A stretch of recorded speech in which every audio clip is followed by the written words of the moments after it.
nafsin lenji umani kin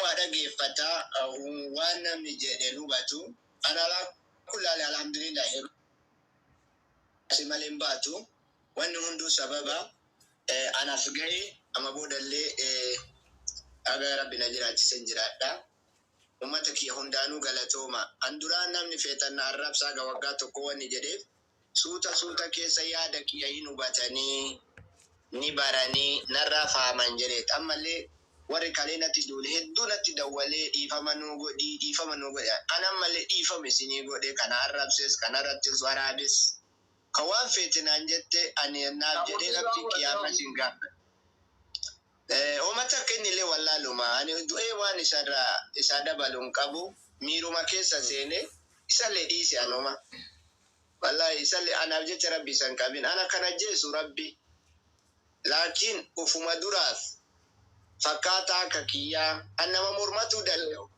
Muhammadu fayale zato koyo ni gabaye wa dogongore duarati lapsini fadin takagabati wa dala de du'u kabdi kabamu kabdi motumati kennu kabdan jedina ubadda wal gorsa iyan safi arramni naman jijjir odo ka jijjiru tate kamal abdallah jijjira feduma kiyandi si ana maraba sadade media la de ralali namota diva magafa dele feduma kiyan arramni wan jijjir kanafu walubatu walagawu barbachi sada jeda hundafu galatoma nalle difa magoda angama kiyana abjete rabbi sinin kabini isin jara dawlum oromoti esininja airganan kabuftan wambiran kabgala tumas dara rafa yesada ken kalingari yalla Allah gasal baneti bujoleti yadudu bisa inshallah yero arganet dumne walin tabanna kitati ninjiro ka jadina dur adama bar gemi sodada gemi tabate jadina durati katamu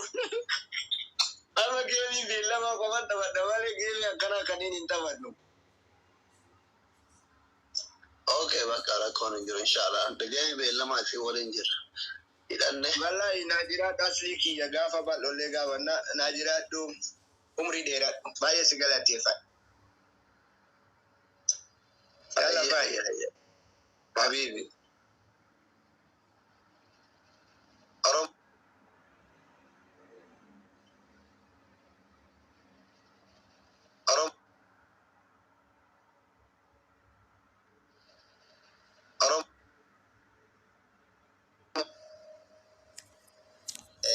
yada amma hasawne kana ratti yada dabalata le irga kalle qawatan takka kafni dakika lama fayyadama assalamu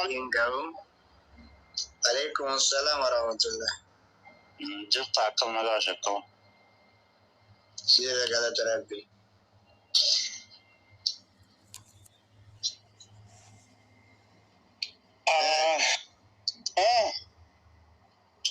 ya damal kabdamal tuture me dakika lamatti fayyadami dam sanaf kabdulle murti du'a kalalla ba me kana ga ati akamiti lalto do kamal do mali ya dantame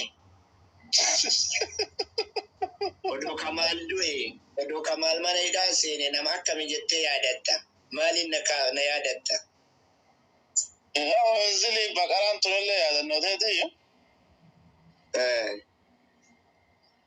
المهم أما جرى دوغاتيو ده من قلدي دفني أنا كنم تقطي انزل قلدي تجري أكون نجرى دبتان جرو أشي سكن نجري كايرو تكتك لا قلدي دفني تقلدي تساجر أنا أما قصرنا أساجر رامل سكن نجري كايرو كوجي ميرا كيسابي أيه أنا كنم تقطي نما دواسي أول لمتي جو جرات نفيدم dongora tedera deso jirate dongora gangesan opolesa kiya koni gari miti hisi gorfa oromo salna gabdi arsin ke sanu salna gabdi kajallate ka manni jere gorfati tumati sadarka hedum boda kan murti birayu te fulatane jud ana fi ana kan ko tisi gorfa de si tumade si kajal fachum barbada male سأجيسون بوانا في كابو ديري أشتغل تيجا يتسك هذول بيتو كيشا Kanaaf hundaafuu ati amma wanni asliin siin jedhu suni main pointiidha dhugatti dubbatuuf.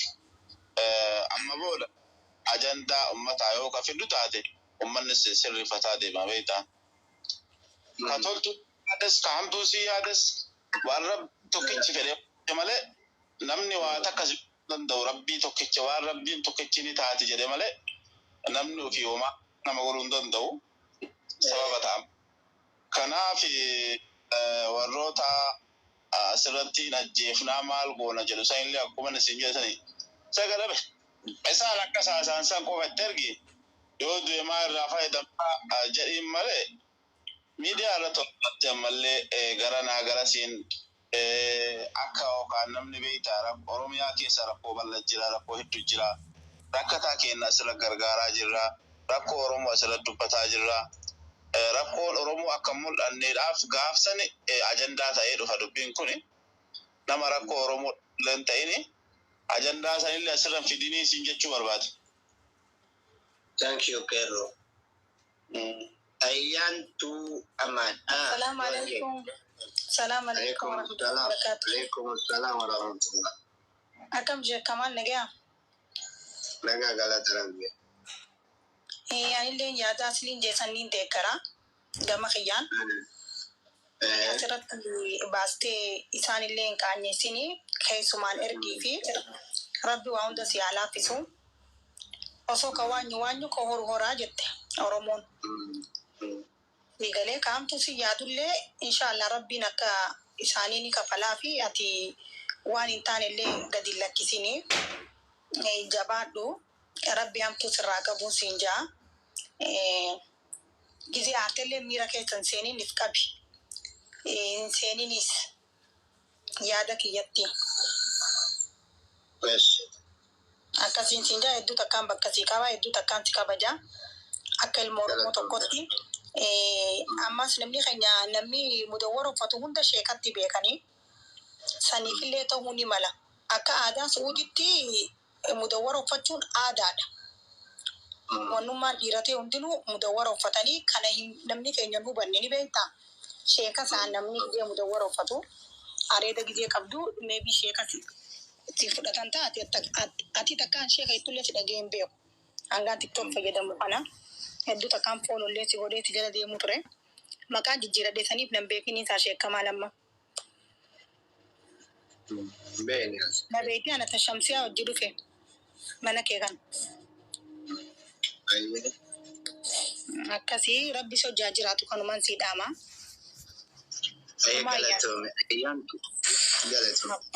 Assalamu alaikum warahmatullahi wabarakatuh. Alaikum assalam warahmatullah. Baga jiraattan akkam jirtu? Amin. Nagaa. Yaa dubbii asliin fitee jira. Achirratti immoo waan isinii dabalu nama gurguddaa nama amantan qaama sanirraa firii ka ta'e biratti agartanii ragaadhaaf akka taa'u yoo laafii wanti akkanaa irra deebi'ee kaka'u taate ragaadhaaf akka isinii ta'utti yoo danda'ame namoota akkas godhan sanii wal bira fidanii itti himu yoo ta'ullee baate iciitumaan nama san birallee keessanii namnillee argee akka ta'a. Garuu ammoo sooshaal miidiyaa gubbatti hin baasina yoo isaan sattartan isinillee rabbiin isin sattara agartanii.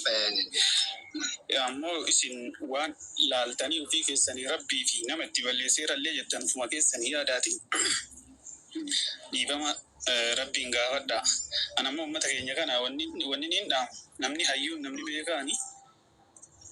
Doktorri gartanii gaafa yaalamuu namni tokko bira dhaqe sossobee si jejeen akkana jedheeti suuta jedhee wal'aanutti kaabeekte namni tokko yoo dogoggore suutaan karaa itti dhiyaatanii laaffisanii dogoggora sanuu hubachiisan malee egaa irra duulanii akkana ta'in rabbiin illee akkas ajeejanatti hin fakkaatu. Daawaa kanaa yoo godhan sagalee teessan midheeffadhaa bareechifadhaa jedhaami rabbiin. Kanaafi wanni guddaan ani isinii dhaamu asirratti qaama sadaffat bira nama amantan nama gurguddaa wanti kun bira akka isinii taa'u garuu as gubbaa gadi hin dhiisina sattaraa isiniin jedhaan. Yaada gaarii. Hayyee ulfaadhaa galatooma. Hasan Ittifufi. السلام عليكم. Waalaikum salam warahmatullahi. Harkaan tampil boleh guys. Naga kami. Naga kam baga jirat. Ami walumanu. Ani kajedu baga hafte baga rabbi sibase ala kulli ni bawum ke bae bareda da jechun jalqaba irraallee ka'ee wanni kun yookaan akka amma atitti yaadde yookaan akka atitti yaadde akka hin taane hubataa tumaan turre wanni kun namatu baay'ee ol kaasee akka baay'ee ol kaasee namatu dudubbataa ture malee atillee akkas yaadde malee wanni haaluma salphaan akka dhumatu tilmaamaa turre. Ati haa ta'u garuu wanni xiqqoon tuni waa guddoo irraa barachuu qabda wanna kana. Wanni xiqqoon haganaa tuni dhuftee dabruun kee barumsa hedduu sii kenniti jedhee yaada. Akkuma waliin beeknu nama xiqqaallee guddaallee walumaan wal kabanyee osoo waliin jiraannee irra barbaachisaadha. Irraa barachuun kee ammoo waan baay'ee bareedaati. Baga ammoo wanni kun dhufuun ammoo siifillee barumsa taatee nama biraatiifillee barumsa ta'a. Namni waan hojjetuu fi waan dalagu irra deddeebi'ee akka laalu nama taasisa. Fakkeenyaaf tan bareeftan hogguu aslii waliin haasofte waa'ee muyattii ta'a beeraa kiyyaa ta'an abbeeraa ta'uuf takka akkana naan jettee akkana na goote jechuun kee akka ati irraa baratte wanta saniif akka ati irraa baratte nama argisiisa. Irraa barachuullee qabda amma ati waan kana akka xiiqiitti fudhatee ebalu akkana naan jedhee ebalu akkas naan jedhee ebalu akkas naan jedhee kanallee jala deemtee hin yaadin namni tokko beektaa erga waa nama galanii akkuma hamaan namaa jiru akkuma tolaan jiru badaan namaallee jira kana jalqabumarraayyuu beekuu qabda. Kana jala deemteellee akka xiiqiitti illee fudhattee nama gadoo keessallee galfattee waan adda addaa keessa galchuuf yookaan ammoo waan adda addaatiin anillee xiiqii irraa ba'a jettee hin deemin. Yoo akkas jettee ka deemtu taate ammallee rakkinuma biraattu rakkinuma dhala malee rakkinna furuu hin danda'u beektaa. Kanaaf irraa barachuun kee gaariidha. Baga irraa jibee nama yaadu irra yaani. Waan san taatee fi isaanoo araaramtanii binaasaniin waliin afii walii jettanii. Hin jenne garee namoota hedduudhaaf akka waliin hin dubbatin nama murtaa'e nama lama qofa. Waliin haasaa waliin fixadhaa nama kamillee ati onna jetteen dhiisinii waliin haasaa waliin fixadhaati.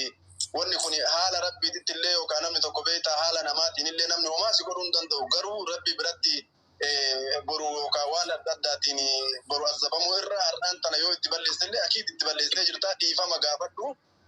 Dhiifama irraa fudhadhu haddaa fi miti boruufillee hadda namni homaa tokko si godhuu hin danda'u. Garuu borutti namni tokko waa onnaa jechuu danda'a rabbi biratti wal gaafachuu dandeettanii wanni sun sirrii miti beektaa fiyyuu sitti himuu hin danda'u beektaa. Namni nama arrabaa waan namaan jechuun nama maal jechuun sun akka atuu hin beektaan sitti himu. Akkuma rasuulli alamaa jedhan alayhi salaatu wassalaami deegaa namaati jechuun nama akkamiiti ka jedhan sanatillee hin yaadatta sani waan san nama deegaa namaa nama akkamii akkam akka ta'e hin yaadatta. Aayaa kanneen fuuldura qabi nama sanneen illee dhiifama gaafadhu dhugaa rabbii ani dhugumaan laphee irraa siin jedha jibbaa keetis hin qabu nama si jibbus miti. Osoo nama fedhallee ana miidiyaa kanarratti illee nama baay'ee arrabsee hin beeku nama arrabsu. Garuu ati aayaa rabbii fuuldura qabiiti nama san hundayyuu dhiifama gaafadhu adaraa jabaadhu baga irraa baratte ammoo baga irraa baratte irraa barachuun gaariidha. Rakkinni tokko nama galuun beektaa balaa gubbaan dirree jedhanii beektaa. Waan sanii fi jajjabaadhu siin jedha ishii nagaarra jiraadhu. Yoo akka afachumeen dubbatta yoo akka tasaa koomentiin illee waan adda addaa siin jedhe anillee dhiifama naa godhii anillee gama kiyyaani garuu ati waan aan jettees hin beektu ati dhiifama naa godhe an dhiifama si gaafadha kun gama kiyyaani akka tasaa koomentii illee ta'uu danda'a waan adda addaa illee ta'uu danda'a yoo kawaasiin jedhee kan nama uffattullee ka jiraatu taatee ka ati beektu si ta'uu ka ati hin beeknes ta'uu danda'a dhiifama naa godhi siin jedha dhiifama si gaafadha san. Ayyaa rakkoon hin jiran nama kamiyyuu dhiifama godhee jira kana arrabsis kana nara warra qalbii natti cabe hundaayyuu nama kamiyyuu nama afaan nama hundaafuu dhiifama tolchee jira ana dhiifama na gaafatuun hin barbaachisu. Shirakkoo hin jiru namni xiqqaallee guddaallee dhiifama ol gaafachuu waan balleessirraa guddaa qofaa miti ka dhiifama nama gaafatu xiqqoo warri koomentii waasiin jedhullee dhiifama si gaafachuu qabaa kun. Assalamu alaikum warahmatullahi wabarakatuh. Sheikh Kamal. Alaikum assalam warahmatullahi wabarakatuh. Ani kasin jechuu barbaadu dura dursoo gaafa makiinaallee achi as illee waan uummanni shira sirratti hatee ati oomu hundaafuu baga rabbiin. Bagansitti daddee malee barruu harka keetii irraa maalan ta'a. Seenaree kan walii galee silaas kan ormaa isaan dhagaa. Jaalalaa sirrattaan argee ati naaf taatee abbaa manamaa. Saba keessa koo wallaan ta'e bisa nama deessan ilmaan namaa.